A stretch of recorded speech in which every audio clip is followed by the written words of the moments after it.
So excited. Hi, everybody. It's Tevis, and welcome to Game Changers Chat. I don't know what number chat this is. We've been doing it really since the beginning of the summer, I think. And today I am really excited because one of my favorite game changers, who I've known for a really long time. I mean, even though we're both only 22, I've known her for 40 something or 50 something. I don't know. It's a number. We went to high school together, and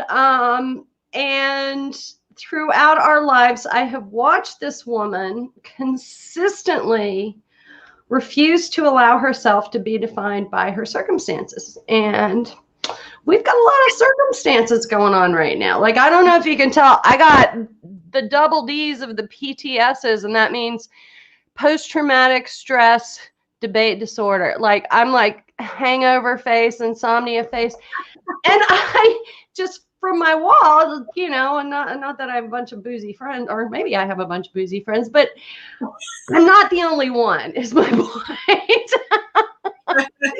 So without further ado, we're going to dive in, because the important thing in this time where there are lots of games being played, and there are a lot of manipulations and shoulds all around us. No matter what you're a part of, you are part of an echo chamber.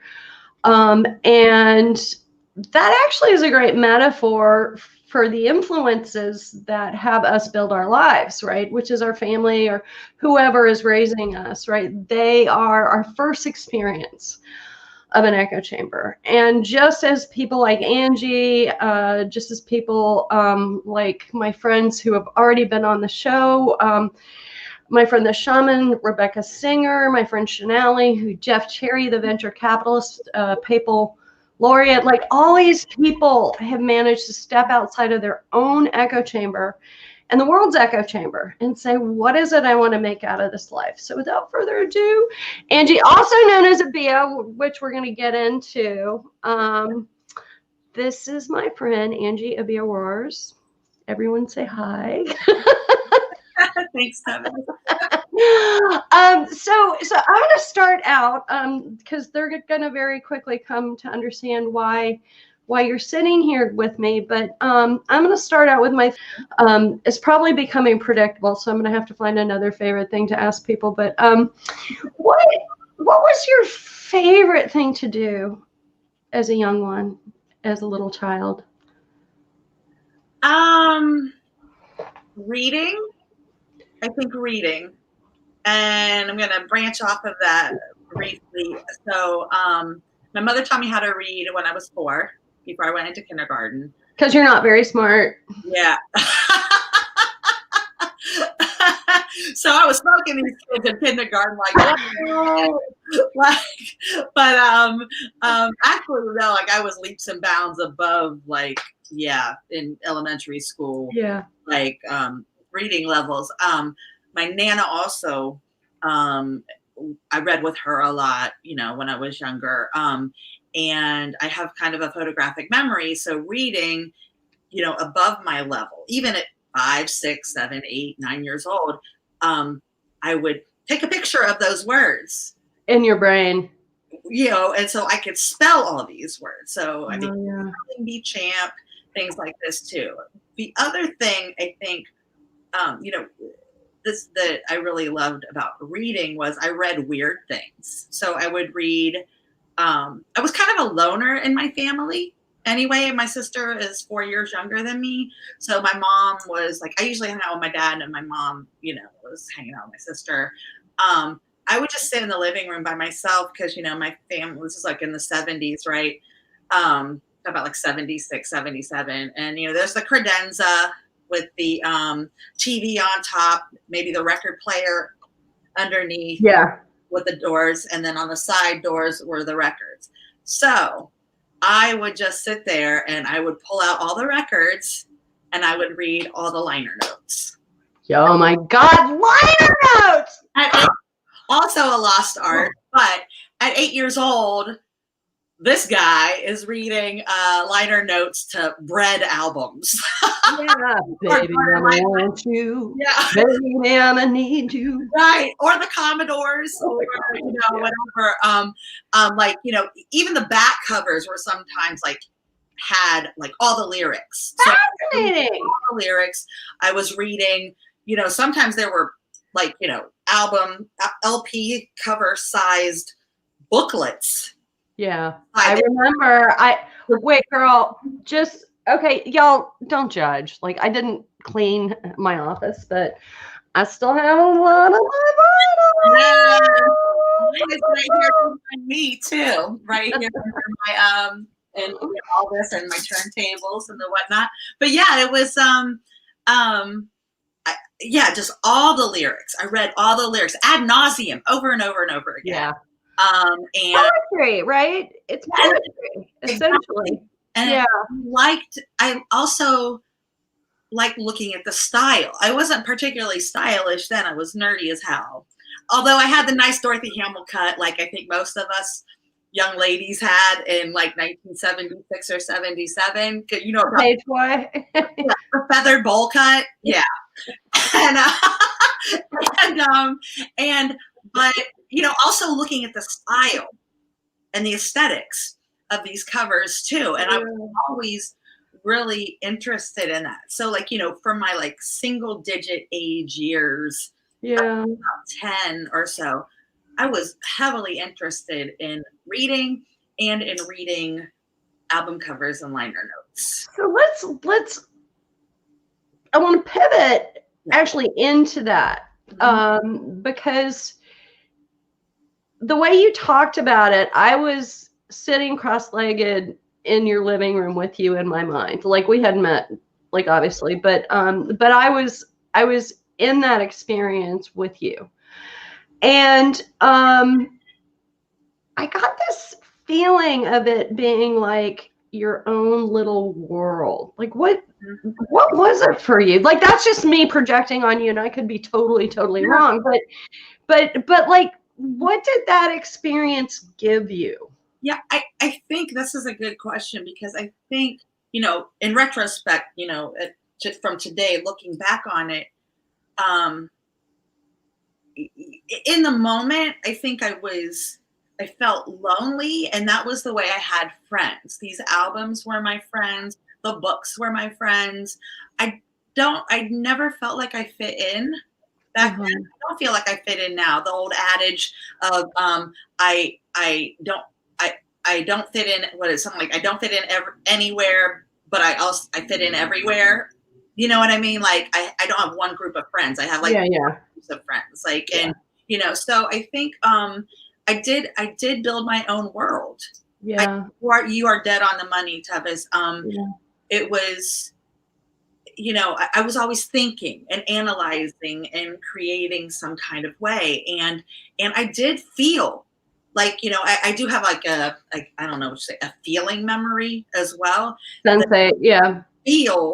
I remember how I felt at different moments in my life, like actually in here and in here. Yeah. And I felt satisfied, and I felt content.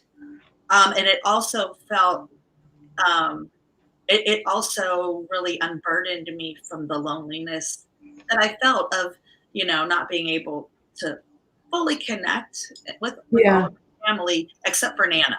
Nana was my homegirl, her heart. But like she and I we connected painlessly. And thank God, because you probably needed that. So I'm gonna just kind of go into one of the ways that I have really seen you navigate, right? And because that little girl sitting cross-legged by the turntable, who didn't think she fit in, what I have seen ever since I first met you is someone who had a strong sense of what she liked and didn't like. To put it mildly. And I gotta tell you, not everyone has a strong sense of what they like and don't like because they're so worried about what they should like. Right. Exactly. Yeah. And I think with that, like, I don't think I had a choice.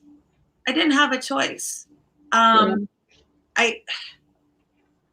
very highly ethical. The decisions I make are based on ethics, morals, whatever, but I think,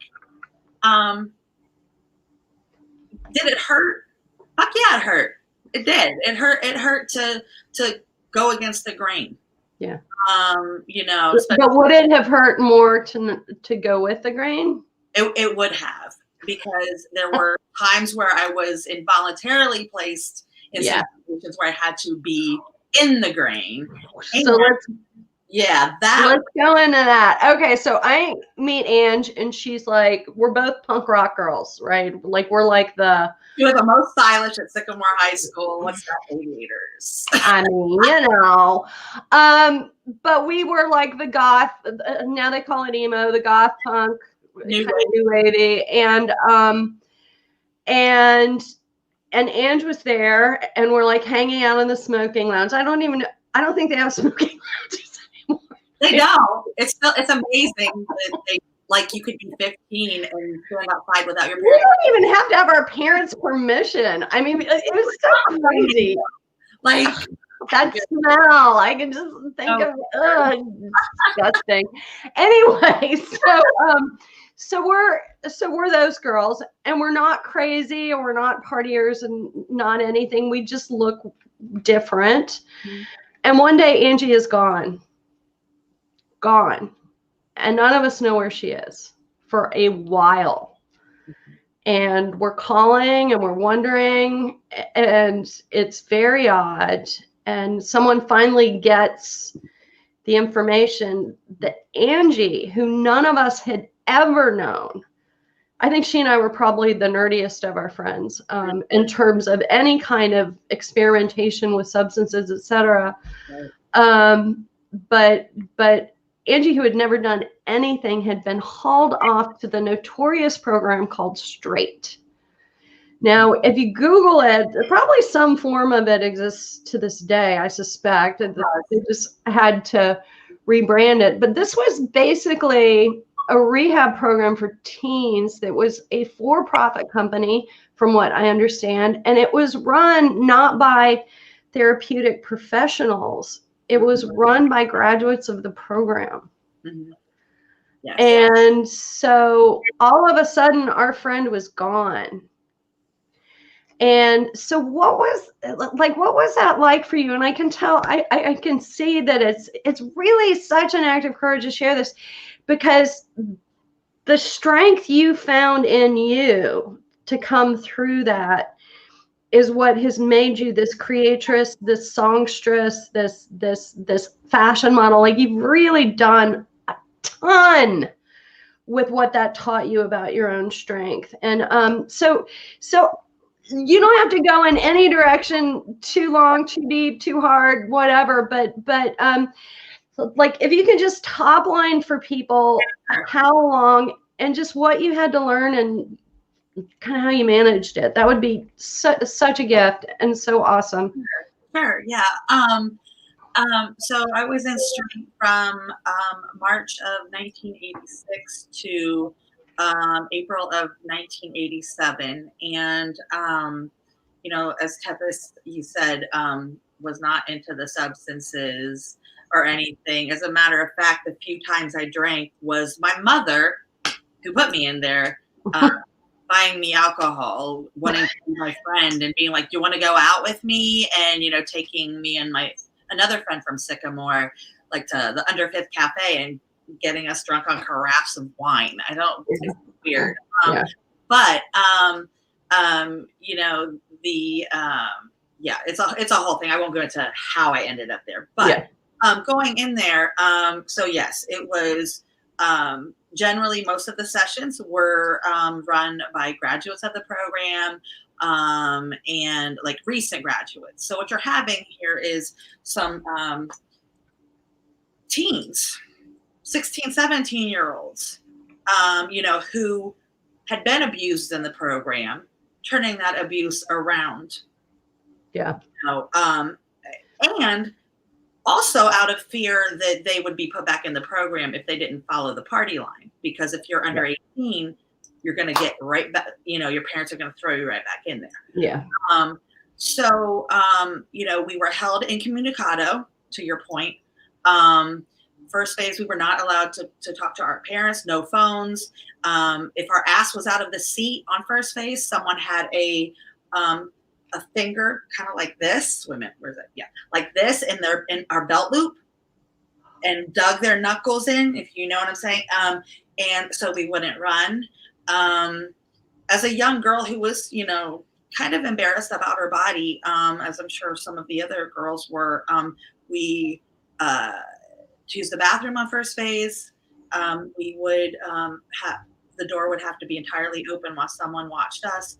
And I'm talking about changing monthly and product. Everything. Yeah. Maybe even nervous about. I had some issues with that because of my mother not educating me about that. Mm-hmm. All that going at night, we would be put into host homes that were kind of like foster homes, but not regulated at all by the foster. It was like, and your parents weren't allowed to know where you were. So anything could happen. Lots of abuses happened for a lot of people in that situation. They would nail the windows shut in the room. It was like ridiculous. So so false imprisonment, the constant everyday sessions while spit therapy. What's spit therapy? Spit therapy is screaming and yelling about what a piece of shit you are this close to your face and spitting on you. Yes. I think, when we would end up being on higher phases and we're allowed to go to school, we still had to toe the party line in case someone who else was in the program would tell on us. Yeah. So we were brainwashed. Yeah. That. And I think I had written a poem about my experience a few years ago. And one of the things was we were taught to snitch on ourselves. It was that deep. Confessional. Yeah. Yes, that we were like if we were in the bathroom in high school, at school, and we're thinking of a boy, like we would feel so guilty about that because we were separated by gender in sessions. So, and how old were you? But you were like 15, right? I was almost 17. I was like a month away from being 17. Yeah. And so, go ahead. Well, I'm just curious. I mean, because this is a pretty vivid picture. I think even with what you've shared, and how did you not lose yourself? I didn't know what it was called at the time, but I was scared and I did not want to. It's like the pandemic. It's open-ended. You didn't know when we'd get out. Yeah. Right? So I'll get to that link of how that applies to my resiliency now, but because it's totally applicable. But I was scared, and so I went into a dissociative state. So you just kind of you built a wall. It wasn't real because it wasn't real. How am I here? I don't do drugs. I don't do anything. Like I'm not doing it. And so for 13 months, I pretended like it wasn't real. That has its impacts for sure. But did it get me through those 13 months? It did. But what happens is that essentially programs like this, and when I finally found the survivor community, because I had been having nightmares once I got out for 25 something years. And in around 2004, I got on the internet because it was just so heavy. And I looked for straight ink survivors. Yeah. Oh my God, rabbit hole city. Okay. And millions of website stories. And I was just up until 4:30 in the morning in tears. Like, I am not alone. I am not alone. I am not alone. I am not alone. And it has like a 20, what I've noticed, even with recently, Paris Hilton was in a similar program. And she had a documentary come out a few weeks ago. She took 20 years to tell her parents. It has about a 20 to 25 year latency period of when it finally comes crashing down on you what happened. It seems to be the trend in the survivor community. And, you know, it's like everybody deals with it differently, you know, depending on if you have any, you know, previous or current mental health issues, support system, things like that. And, you know, I just had me and my son, and I felt like nobody could understand. Like even today, I mean, well, there's a documentary I can share with people, but even today, when I share this with people, they're like, that makes no fucking sense. How is that allowed to happen? How is it allowed to happen? It's still happening. Like you said, it's called the troubled teen industry now. But I think what, you know, while it's relative and everybody, I think sometimes like maybe parts of me got through it better than other survivors. It's not really apples to apples, but I think when I had my son, I did not have a choice. You know, life forced you. When he was like 5 years old, I told him about if I wake up screaming, it's okay. And as he got older, I told him, you know, but you know, that abuse that we suffered in there, you know, I at times transferred that to him, you know, the intergenerational trauma. I later found out, you know, maybe 10 years ago of some things my mother went through that were horrific and traumatic. You know, it can also go in utero, you know. And so, there's this great talk. Krista Tippett did a talk with a trauma therapist named Ramesa. I forget his last name, but he said it's 14 generations. Yeah. Is how trauma gets embedded. And I don't, if you're curious about that, I encourage you to check out On Being with Krista. It's not a commercial, but like it was interesting, but it's also kind of awesome that you were able to own up to cop to the fact that you yourself have unconsciously, consciously, whatever, right, that you participated in that kind of inner, like that we do pass things on, and it's not because we're bad people, it's because we're doing our freaking best. And that's such a compassion point, and it's so important, especially when we're talking about how am I going to get my life back together, because the message that you got is you are not safe. You will not ever be believed. You can't make choices for yourself. You better do it our way, right? Like all these like really disempowering messages coming into your brain.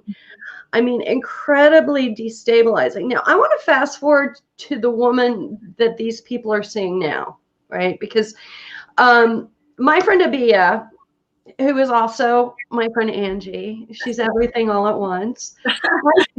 My friend Abiyah has a badass job in corporate America, and they don't care if she wears blue lipstick until the cows come home or whatever the hell she wants to do. This is very understated, by the way, for Anne. Like she's like all this is like her corporate look. Like this is not the girl I usually see. Anyway, so she has this badass job in tech. She's a project manager. She runs teams. She's on a team that works very, very like clockwork and makes real money and like all that stuff. But at some point, that little girl who sat in front of the turntable and loved to read and soaked up album covers. I mean, back when I knew you in high school, yeah, we loved music, but we weren't making music. No. And so now she's cut albums. She runs a basement Reggae.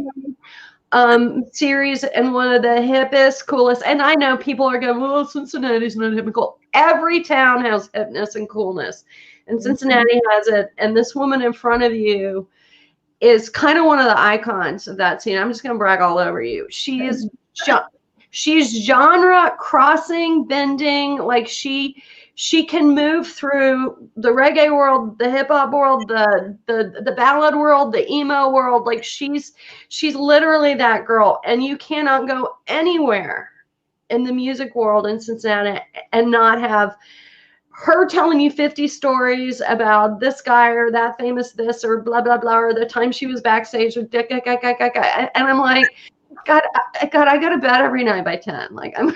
But so somehow that little girl, that girl that you were when you got such profound pleasure from reading musical notes, right? Absorbing style. Like this woman in front of you, she came to my yoga class and she didn't turn her camera on. But she told me, oh, I had full makeup on, Tevis. This was Sunday morning at 10. Like she's always put together. It's crazy amazing. I'm rarely put together. Like I put on lipstick in honor of her today. But the reason I'm going on and on and on is that is this much. Like what I just told you is actually this much of the creativity and the ongoing output of ideas, of playfulness. She was just in a fashion show. What? During COVID? How does that happen? All like the coolest avant-garde people. Fashion show, yeah. I mean, so the thing I'm saying is it goes back to that old guy being put on the Monty Python cart.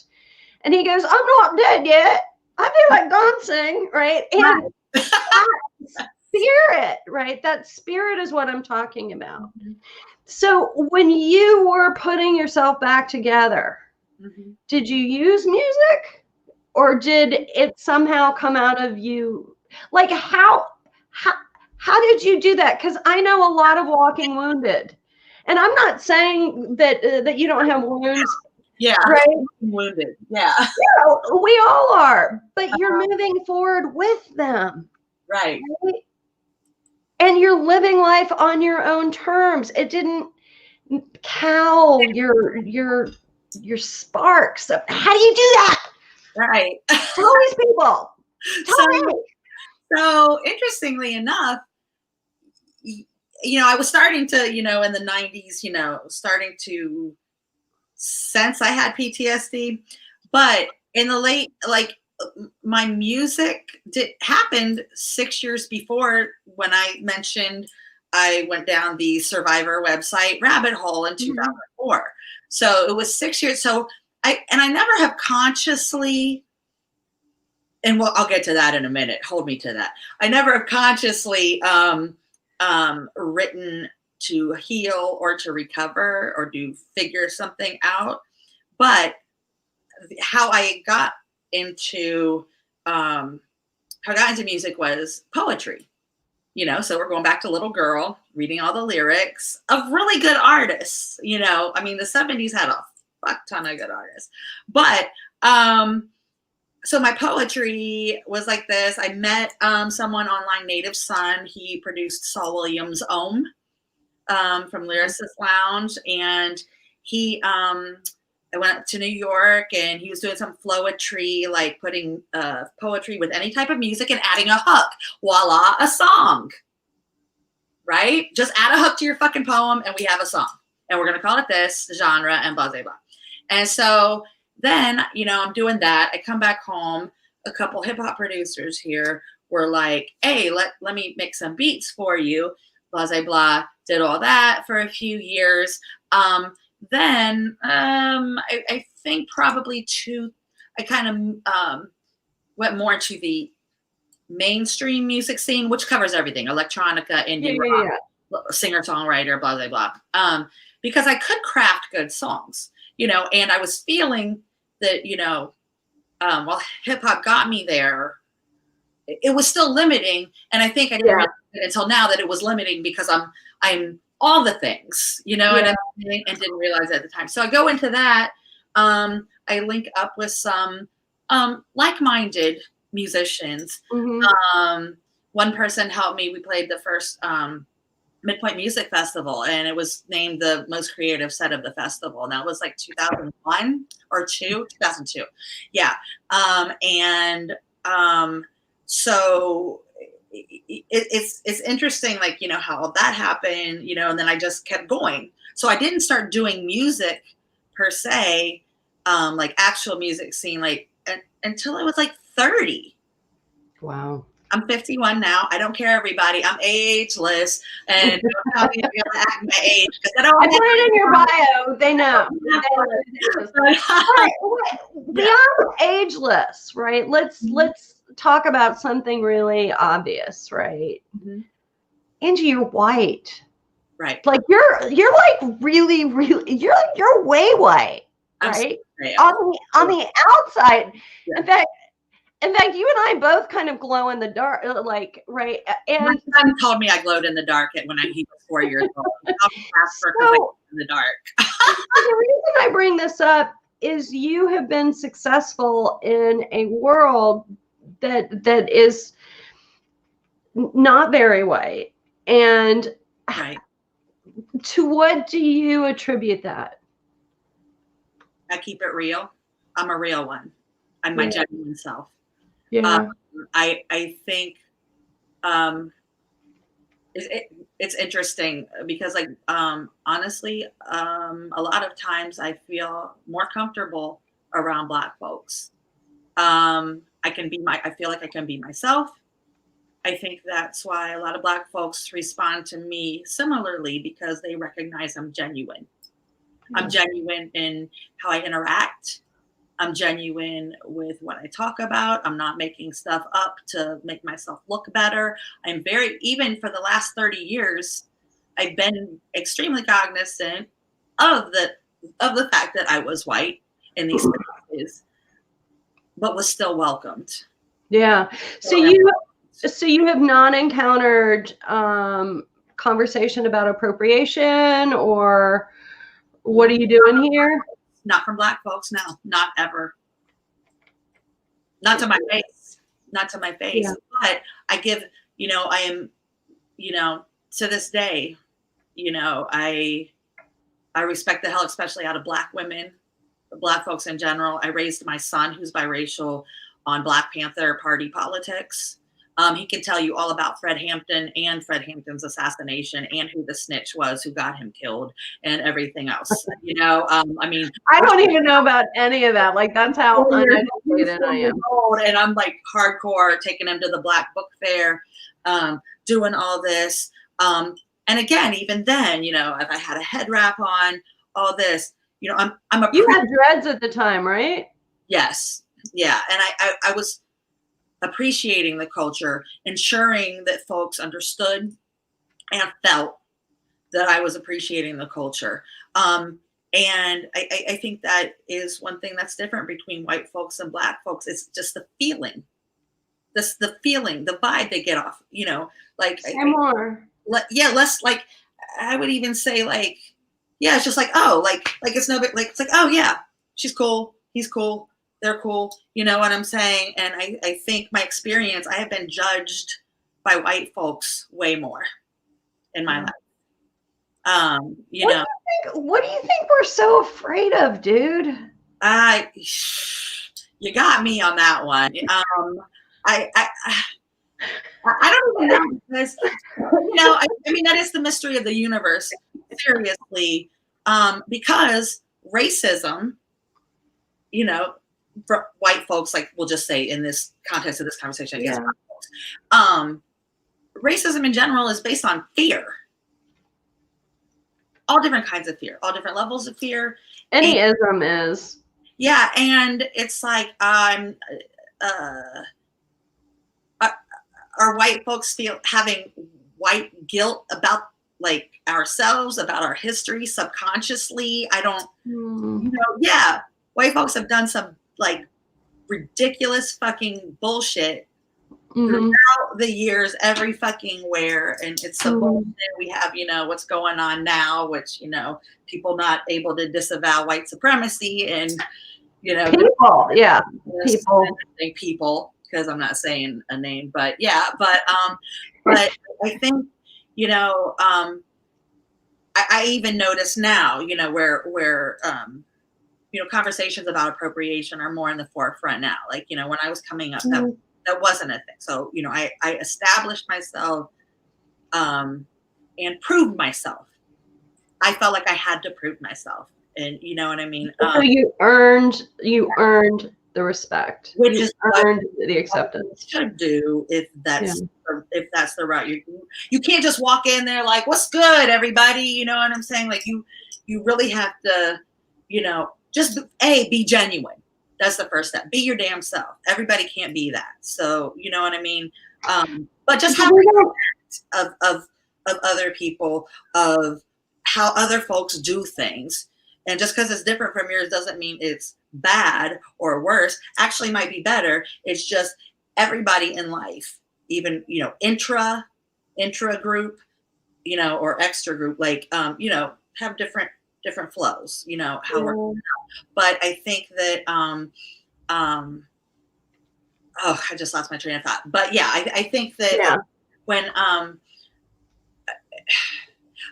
I have seen too many white folks who claim to be so progressive. Yeah. Do I believe in their heart they support Black folks, and especially Black women? I do.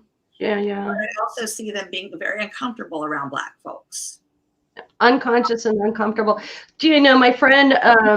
Because it's like, what in the entire fuck? Don't be saying this shit. Like, I'm so down and Black Lives Matter. And I'm not saying go, believe me, please do not go just grab a Black friend out of the store, or like, will you be? No. So we're getting some great commentary on this from actually the first guest I ever had.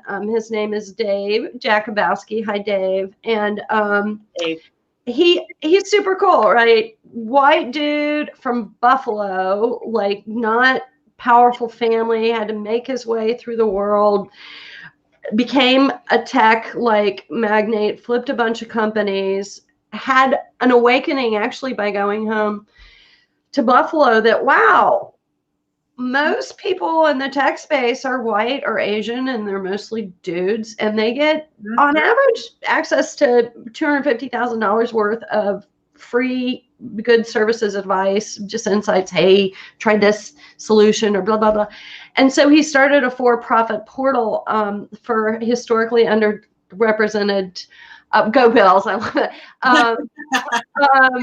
For historically underrepresented people starting companies. And he's saying the same thing. He's like, for what it's worth, I know I'm the white privilege. And I know that so I think that in some way the invitation, and I think you and Dave actually would have a fabulous conversation, because your choices, like you are not the 2.5 kids, you are not the I gotta live in the nice house in the Tony neighborhood, blah blah blah. Like that's not your criteria for measuring if you're happy, right? For measuring if you're safe, for measuring if you're okay, for measuring your success. So how do you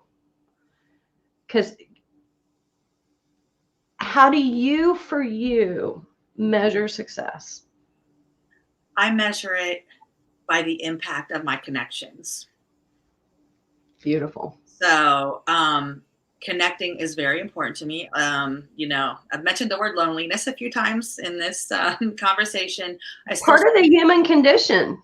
Yeah, I still struggle with that. People are like, I don't get it, Abiyah, you know everybody, blah, blah, blah. And I'm like, you can be in a fucking relationship and be lonely as shit. You know what I mean?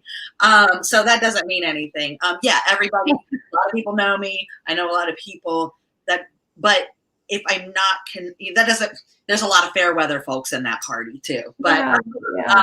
I think that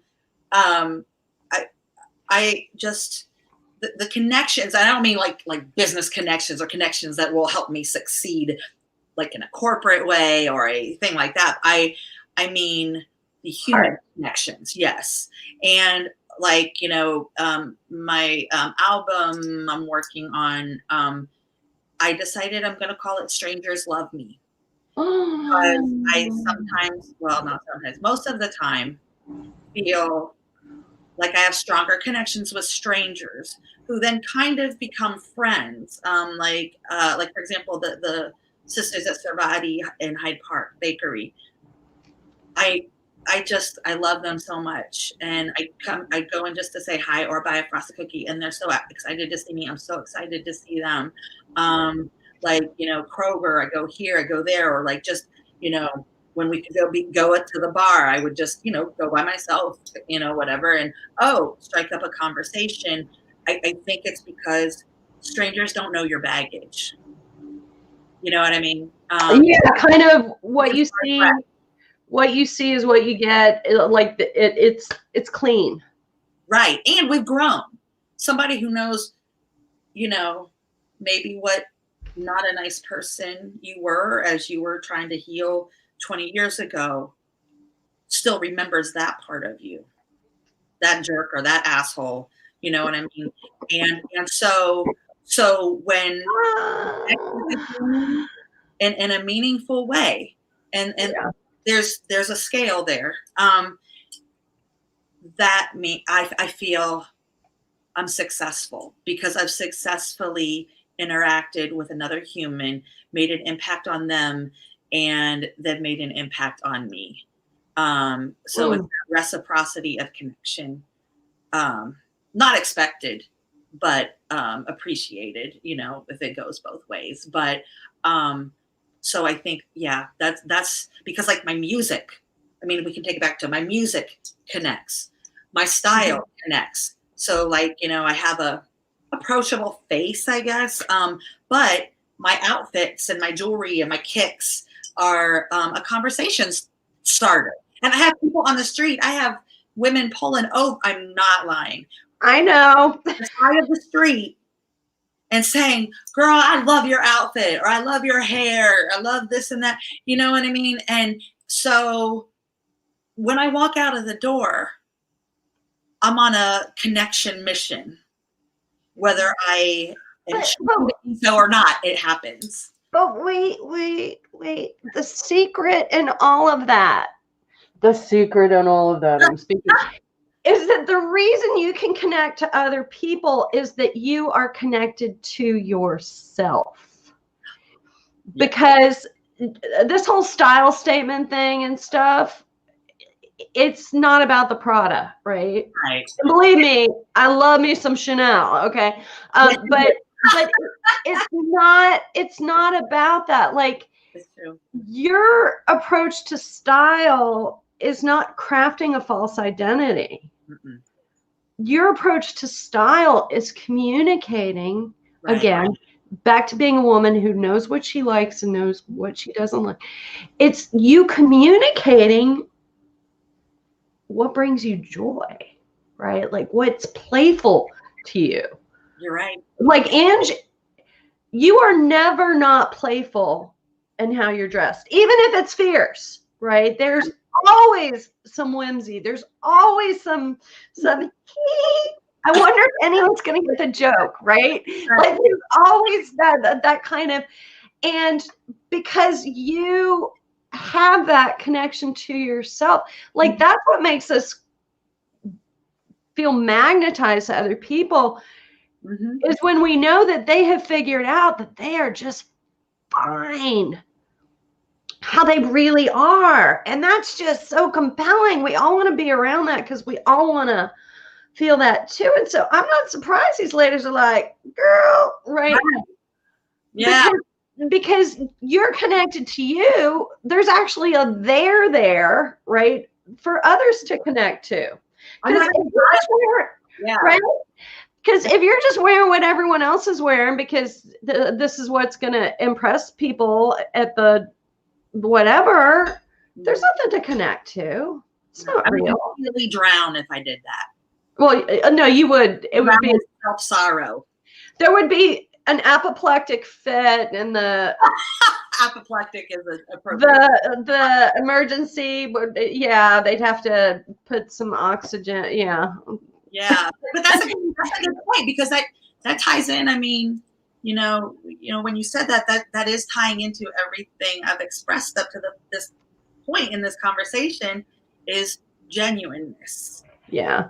And connect, that in connection, that genuineness that I, yeah, out of me is what helps me connect to myself, to others. And like I said, I don't have a choice but to be myself. And like it's to this day at 51 fucking years old and feeling like I am my like best self ever, living my best life. Do I cry sometimes because it feels lonely being me? I do. And that's real and that's okay, everybody. You can do that. You can still, because it still hurts and people, yes, are still assholes. And sometimes that hurts. And it doesn't mean you can't not be yourself all the time. It's just like we got to take time to process. Yeah. That. But it is like it's liberating. It's liberating in this moment today to be myself in this pandemic situation, to find ways to still connect with people, especially in person, safely. Which is why I go to the bakery and the Kroger every day, because it's just like, oh, those are a people fix. Yeah. Yeah. Like, and I, that means, and through my music, what's inside of me comes out in the lyrics there. A lot of my stuff I write subconsciously. By the way, guys, check out her songs because the lyrics look like the song styling and everything is great, but you can really feel her love of words through your songs. Like I remember the first time you played a song for me or told me to play one. I think I was here and you were there. Yeah. But I remember going, wow. And I'm an audiophile. Right. And I write my own goofy songs on my ukulele. Yes. I played it for her for her birthday. Okay, so I have another very importante question. Sure. You mentioned being in a place now in your 50s of just saying, ta-da, this is it, man. This is who I am. And that self-acceptance is really hard one. And you've talked about the work that you've done to get through it. And I will say that the way that you and I reconnected was part of that. You were trying to remember, right? Re-put together that aspect, both remember, but also put back together. Who was I before straight? Because you were reclaiming her. So that's it. Thank God for that amazing work that you did. Whoever's calling me is going to be shot. No. We're going to ignore it. I don't even know where my phone is. Hopefully it'll go away. But you were remembering the person that you are so that you could move into wholeness. And I think that's really a key part. Okay, I am going to have to, I think it's, there we go. Shush, you, whoever you are. So, but you had to walk through those woods, right? You had to walk through those woods of all the ways either life or you yourself had created a block, right? A separation, or you had abdicated your power, which all of us do too. And trying to just be safe, right? But what I think is really beautiful, these people don't know that you just lost a ton of weight. Right. Like look, like I'm looking at you, I'm like, she's so gorgeous and skinny, right? And I'm not saying, we both know it's not about the weight, right? No, it's not about because bodies are beautiful, period. I truly, truly, truly feel that way. But you said something, and just to jumpstart, you said something about how it really had to do with your relationship with yourself. So once again, we come back to that connection and loyalty. Right.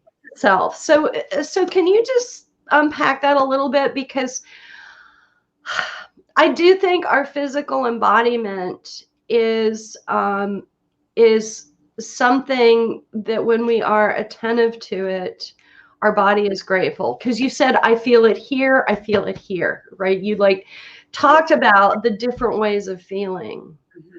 And so I'm just curious, can you just share with them what that's been like for you and how it happened? And y'all, if y'all have questions, I know that on Facebook it's kind of glitchy. Like I can't always see the questions until after.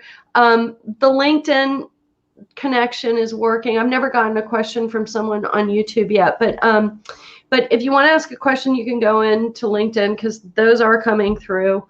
And unfortunately, if you're on Facebook and making a comment or a question, then Ange or Abiyah and I will have to get back to you after the broadcast is over, unless you go over to LinkedIn. Okay, done with the technical.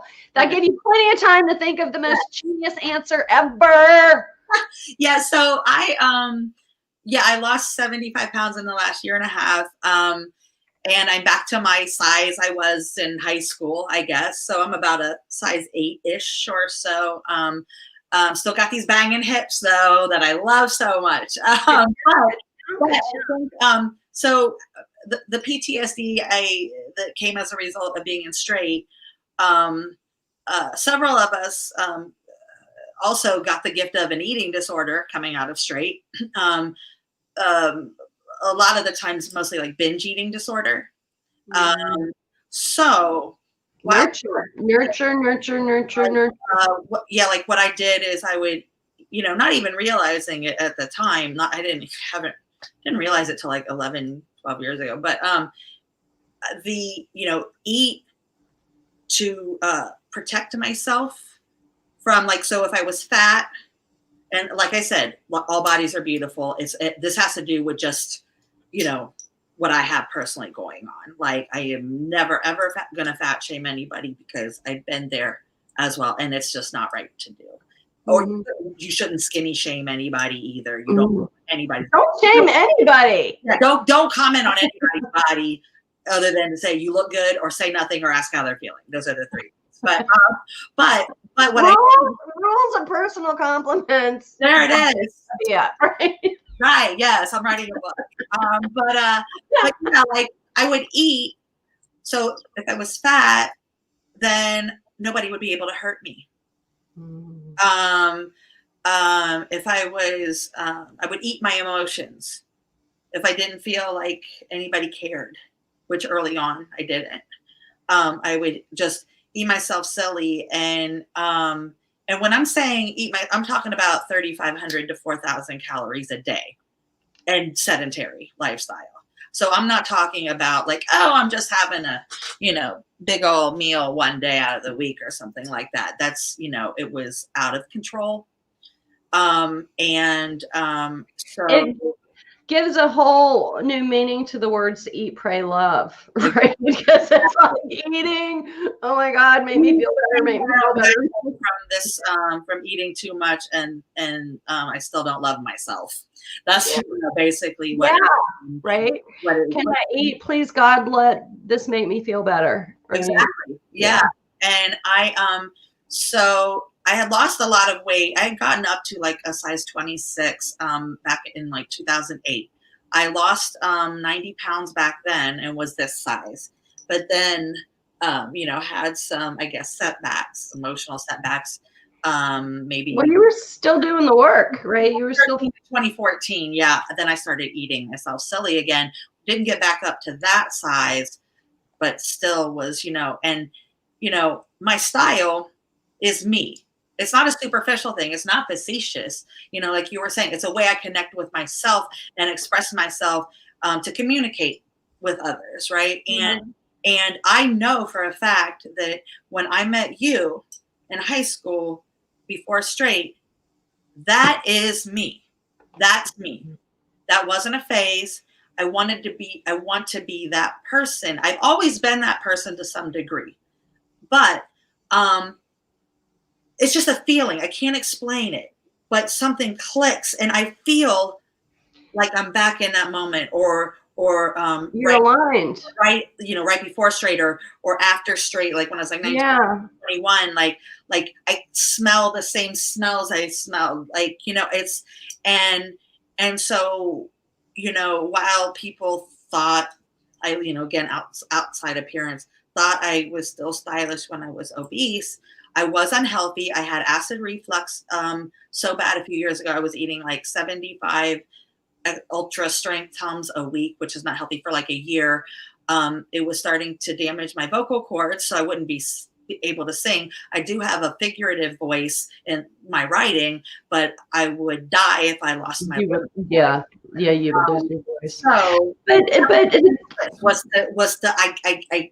I literally, it was my health. I'm pretty sure I was pre-diabetic, and some heart disease runs in my family. So I was like, nope, I'm done with it once and for all. And I took a year and a half, and it's changing your lifestyle, just changing how you approach food and making sure that my emotions are in check. Connection to yourself. Yeah. And so it's like, so now it's like, okay, I need to be able, and unfortunately, well, I guess there's more and more like stylish clothes for the whole gamut of sizes, extra small to extra large, right? Yeah, it's come a long way. But still, I feel like myself in this size. That's why I don't need anybody saying you were still beautiful then, because there's so much trauma when they say that.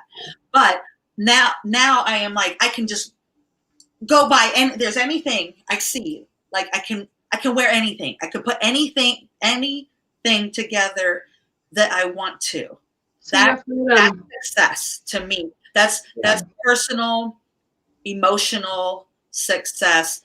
That's overcoming trauma success. It seems superficial, but it's not really, because it's just like somebody who's a painter. If they couldn't paint, they would, you know what I'm saying? This is part of your art form. Exactly. Your art form is what are you communicating through how you put yourself together, right? Yeah, and that's how I feel. Like I was telling, since the pandemic started, my good friend from Marymount, the high school I went to after I met you, Michelle, and then John, who you used to go out with from Marymount. I'm in a weekly Zoom call with them. And I've noticed, like the past couple months, that, me being able to be myself like this and being around them who were very, very much in my life right before straight, that connection to, I feel like I'm me again. Girl, you are. So welcome home. Thank you, love. Angie, welcome home, Abiyah. Thank you. There are so many aspects of your story of your life, right? Forget it. It's not just a story. It's your life, but sharing it, that I feel like we've always, this being that each of us has is really the bottom line, all we have. And we better pay attention to it. So I agree. I am so grateful to you. You guys, if you have questions for Ange, we will look through the threads on the various platforms. Thank you so much, Abiyah. And my next game changer chat. My next game changer chat. Woo, woo. Like Wayne's World, right? Is going to be with the fabulous Nalima Bhatt. Nalima Bhatt is Hindu, living in India, corporate consultant, all that stuff. And she has just lived such a life of exploration and authenticity. She created something called Shakti Leadership. And we're going to unpack, how do you give yourself permission to talk about the feminine of leadership with a bunch of dudes? How do you do that? So join me. That'll be Thursday. I think it's at 11:30. I haven't created the placeholder and everything for it, but I'll probably do that tomorrow or Friday or something. It's a full moon tomorrow, people. And I know I've got my little drum here, but now is a really important time for all of us to be super, super intentional. Let's see, super intentional and focused and really tied to our hearts. So if you can remember each day, and a natural cycle is always a nice thing to organize around, set an intention for something that you not only wish for our world, but that you're really willing to stand behind. Magic happens. So, okay, beauties, your 2 minutes over. Oh my God! Love you guys. Have a great night. So fun. Thank you, Ange. All right. See you, Tevis. Bye-bye. Bye.